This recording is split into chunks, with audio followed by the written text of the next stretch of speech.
مرزا نوشہ کے نام سے مشہور اردو کے عظیم شاعر مرزا اسد اللہ خان غالب نے اردو کو کافی وسعت دی، اسے عام لوگوں میں خاص بنایا، اسے غزل اور اپنے مکتوب کے ذریعے اتنی ہماگیریت بخشی کہ آج بھی ان کا اس اسلوب میں کوئی ثانی نہیں ہے۔ آج مرزا اسد اللہ خان غالب کی 152ویں برسی ہے۔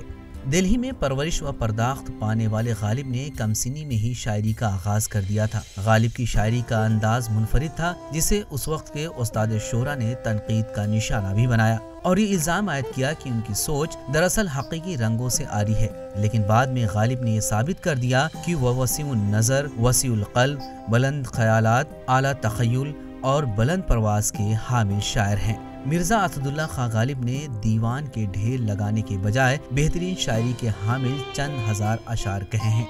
ان کے خطوط کو بھی اردو ادب میں خاص درجہ حاصل ہے۔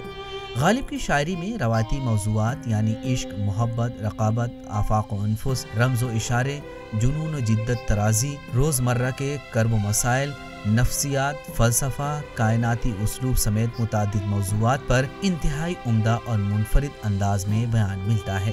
یہ شعر دیکھیے کہ کس طرح سادہ انداز میں غالب کائنات پر غور و فکر کرنے کی دعوت دے رہے ہیں۔ سبزو گل کہاں سے آئے، ابر کیا چیز ہے، ہوا کیا ہے۔ غالب کا اصل کمال یہ تھا کہ وہ زندگی کے حقائق اور انسانی نفسیات کو گہرائی میں جا کر سمجھتے تھے اور بڑی سادگی سے عام لوگوں کے لیے اپنے اشعار لفظوں میں ڈھال دیتے تھے۔ نثر کے میدان میں غالب نے کوئی الگ فن پارہ تخلیق نہیں کیا، لیکن انہوں نے جس منفرد انداز سے خطوط نگاری کی اس کی مثال کہیں اور نہیں ملتی، اور یوں غالب کے خطوط اپنے لب و لہجے، انداز بیاں، لفظوں کے انتخاب اور نثر میں شاعرانہ انداز کی صفات کے ساتھ وہ شاندار شاہکار سرمایہ ثابت ہوئے جسے ان کے انتقال کے بعد یکجا کیا گیا اور حقیقت یہ ہے کہ آج بھی لازوال فن پارے کی حیثیت رکھتے ہیں۔